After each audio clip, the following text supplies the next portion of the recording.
In this lecture, we're going to cover some basic distributional results. And before I cover the instance where we're talking about a response and a predictor, let me just talk about some results where x is normal with a vector mean mu and a variance sigma. So x, I'm going to assume, is n by 1.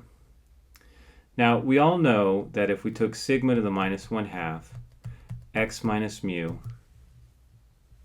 that's normal 0, I. So if I were to take x minus mu transpose, sigma inverse x minus mu, well, that's merely the inner product of that vector. So it's the sum of a bunch of squared IID standard normals, which means it has to be chi-squared n. But we can actually make a stronger statement about quadratic forms. Let A be an n by n, not necessarily full rank, symmetric matrix. So where the rank of A is equal to P, which is not necessarily equal to n. Now consider the quadratic form x minus mu transpose A, x minus mu. Well, that will in general be chi-squared P, where P is again the rank of A, if and only if A sigma is idempotent.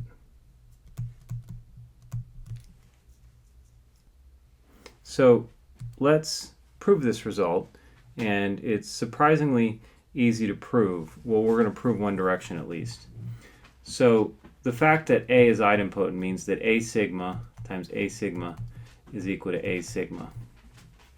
But I'm going to rewrite this in a way that's going to be useful for me by getting rid of that sigma, since remember sigma is, we're assuming that x is a normal vector, not a singular normal vector, so that sigma is invertible. So that means that I can write that A sigma A is equal to A.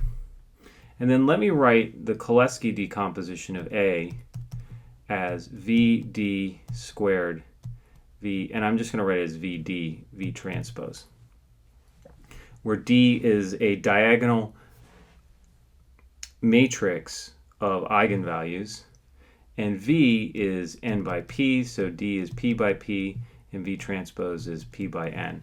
Because it's the eigenvalue decomposition, V transpose V is equal to I, a p by p identity matrix. So take this statement, and I'd like to write it out using the Cholesky decomposition. So I get VD V transpose sigma VD V transpose is equal to VD V transpose. Okay, but now imagine if I were to then pre-multiply this by V transpose and post-multiply it by a V. Then I would have to do that same operation on this side, and I would get then that D V transpose sigma VD is equal to D. Now, I know I regret this decision. I should have had it been D squared, but now I want to divide both of these by a D to the minus 1/2, and I get D to the 1/2, which in this case the square root is easy to think about because it's just the square root of the elements down the diagonal of D. So I get D V transpose sigma V D to the 1/2 is equal to I. Okay, so our idempotency and our eigenvalue decomposition imply this relationship. Okay, now let's prove our result, at least one direction of our result. So consider the vector D V transpose times x minus mu. Well, that's for sure going to be a normal distribution because it's whenever we have a normal vector and we just do linear operations to it, it continues to be normal.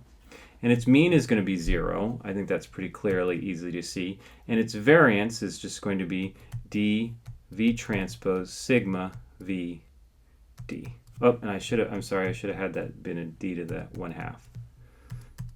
Okay, so the variance of this vector is exactly the variance that we showed above is equal to I, a p by p I matrix. So this quantity right here is exactly normal 0I. Well, but now if I were to take x minus mu transpose, this quantity right here times itself transpose, so x minus mu times v d to the 1/2 d to the 1/2 v transpose x minus mu, I get that's equal to x minus mu transpose a x minus mu. So what does this imply? This implies that this quadratic form is the sum of a bunch of squared IID normals of p squared IID normals and is therefore chi-squared p. Let's go through an example where it's not a sigma matrix down the diagonal. So I'm going to reuse some notation here. So I'm drawing this horizontal line to represent the fact that I am going to now sort of start over on notation for this lecture. And I'm going to assume that y, my y outcome, is normally distributed with mean x beta and variance sigma squared I. Now consider the residuals, the sum of the squared residuals, E transpose E divided by sigma squared.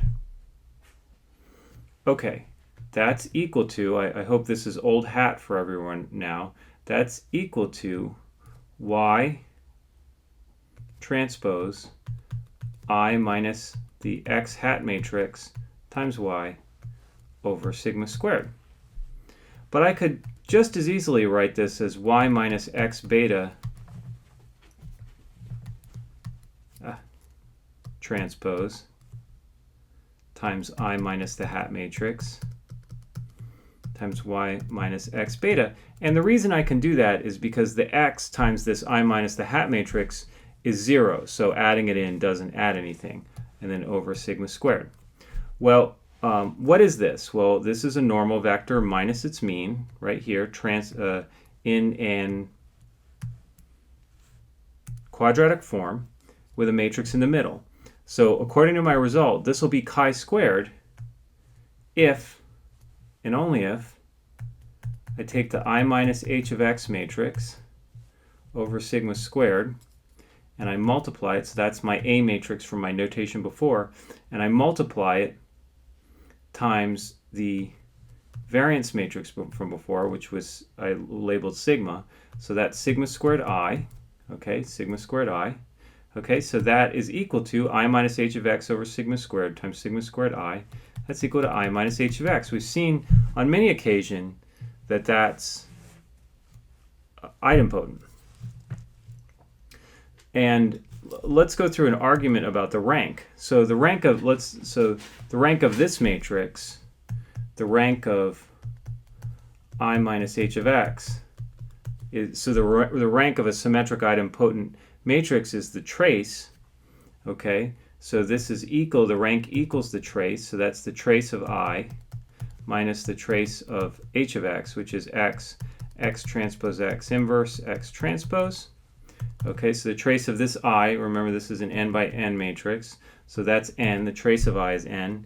And then the trace of this, I can do trace, because trace AB is trace BA, I can do trace of x transpose x inverse, x transpose x, so this is equal to n minus the trace of a p by p now, identity matrix, which is equal to n minus p. Now that's the rank of I minus h of x. So the rank of I minus h of x over sigma squared is the same thing because I've just multiplied it times a scalar. And so what we get, according to this result, is that our residuals, E transpose E, divided by sigma squared, is exactly chi-squared n minus p. And so another way to write this out is n minus p times s squared, our variance estimate divided by sigma squared is chi-squared n minus p. And notice as a special case of this, we get the instance of the ordinary chi-squared result for normal data with just a mean. That's the case where we just have an intercept in our linear regression model, and this just simply proves that that is chi-squared. And we get n minus 1 degrees of freedom, exactly like we show in an introductory statistics class. Okay, so this is a very handy result for proving very general chi-squared results for general quadratic forms, and we'll find it very useful throughout the class.